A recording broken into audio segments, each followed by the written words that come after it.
Hello, welcome to Let's Listen to the Law.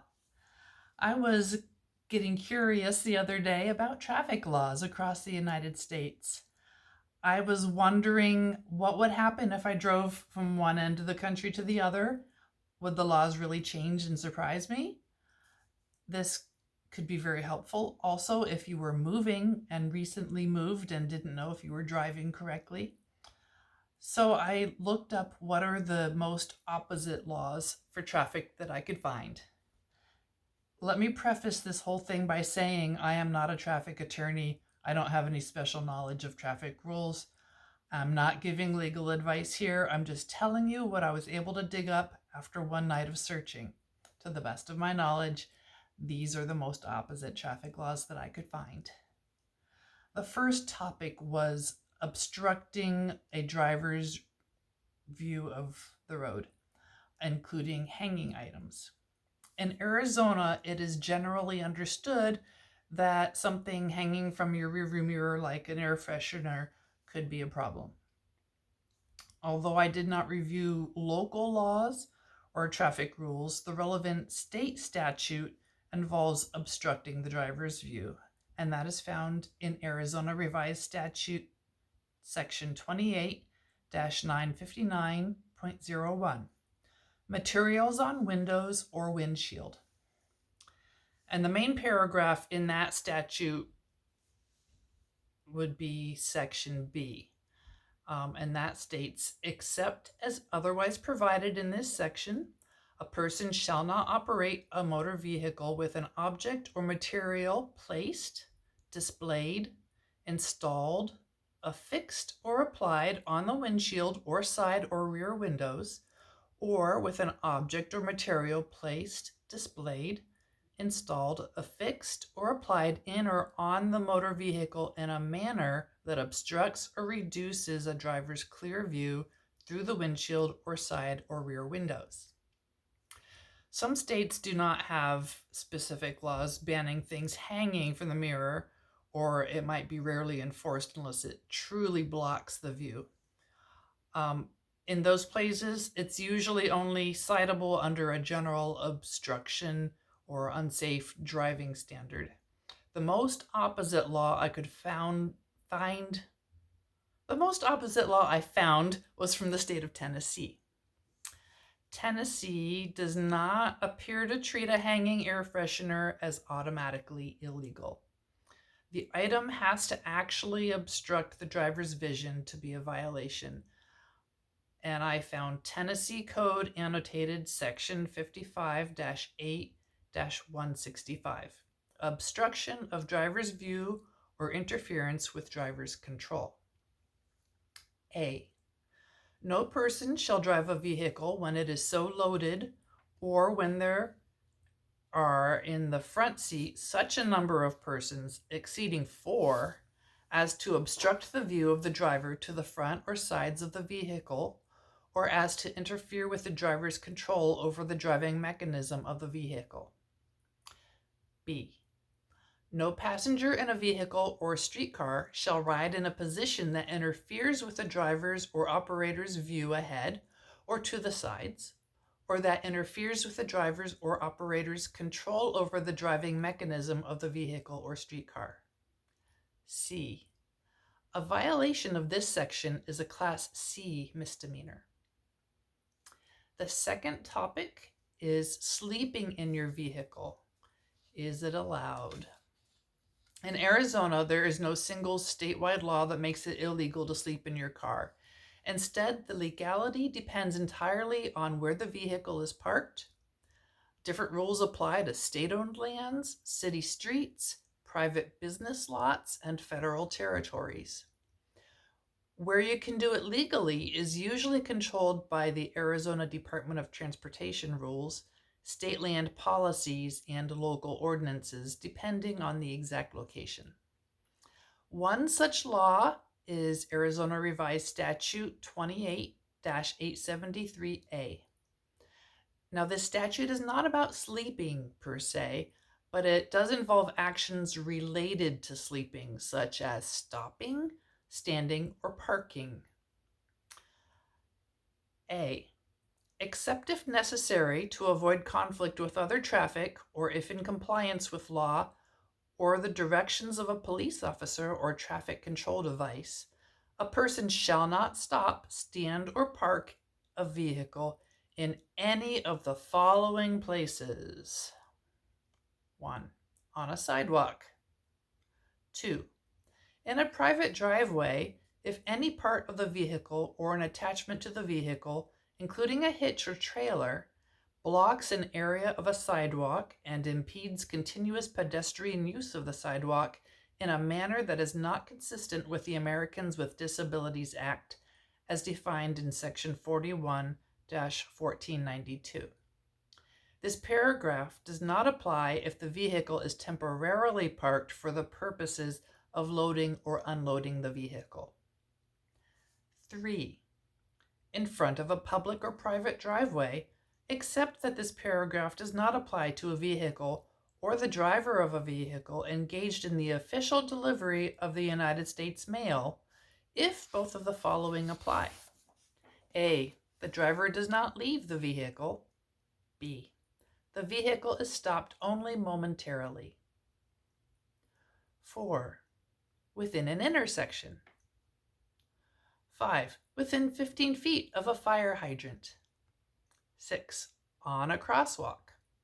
7. Within 20 feet of a crosswalk at an intersection. 8. Within 30 feet on the approach to any flashing beacon, stop sign, yield sign, or traffic control signal located at the side of a roadway. 9. Between a safety zone and the adjacent curb, or within 30 feet of points on the curb immediately opposite the ends of a safety zone, unless the director or a local authority indicates a different length by signs or markings. 10. Within 50 feet of the nearest rail or a railroad crossing, or within 8 feet 6 inches of the center of any railroad track, except while a motor vehicle with motive power attached is loading or unloading railroad cars. 11. Within 20 feet of the driveway entrance to a fire station and on the side of a street opposite the entrance to any fire station within 75 feet of the entrance when properly posted. 12. Alongside or opposite a street excavation or obstruction when stopping, standing, or parking would obstruct traffic. 13. On the roadway side of a vehicle stopped or parked at the edge of a curb of a street. 14. On a bridge or other elevated structure on a highway or within a highway tunnel. 15. At any place where official signs prohibit standing or stopping. 16.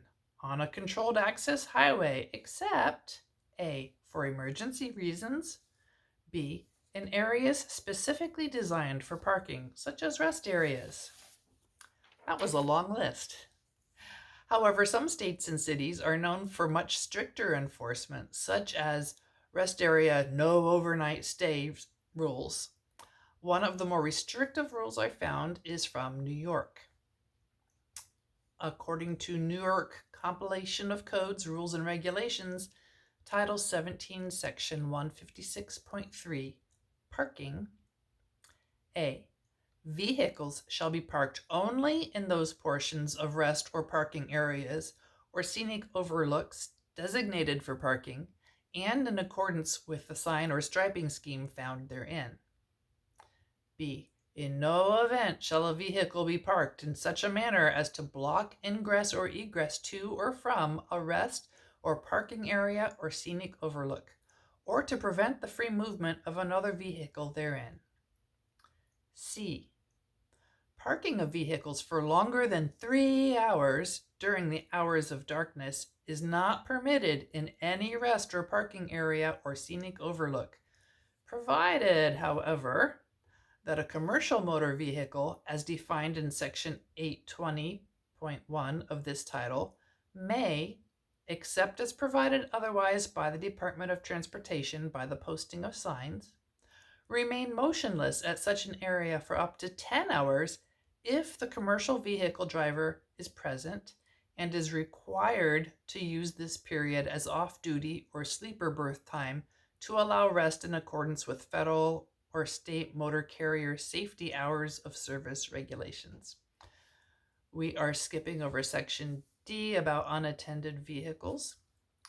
E, in no event shall any vehicle be parked or left in a rest or parking area or a scenic overlook for more than 24 hours. All right, let's move on to golf carts. Can you drive a golf cart in the street? Some states allow golf carts to be on the streets only in very limited circumstances, such as private communities or extremely low-speed vehicle roads. And some areas effectively treat them as not road vehicles at all. Legality is often controlled by both state and local rules. In Arizona, some golf carts, ATVs, and UTVs can be street legal, but only if they meet specific equipment and registration requirements. Let's read Arizona Revised Statute 28-2153, paragraphs A and D with subsection 7. A person shall not operate, move, or leave standing on a highway a motor vehicle, trailer, or semi-trailer unless the motor vehicle, trailer, or semi-trailer has been registered with the department for the current registration year or is properly registered for the current registration year by the state or country of which the owner or lessee is a resident. D, this section does not apply to 7, a golf cart used in the operation of a golf course or only incidentally operated or moved on a highway. It appears that in New York, a golf cart is generally not recognized as street legal and not registrable unless it can qualify as a low-speed vehicle. So here's the rule about that. It's found in New York Vehicle and Traffic Law, Section 121F, low-speed vehicle.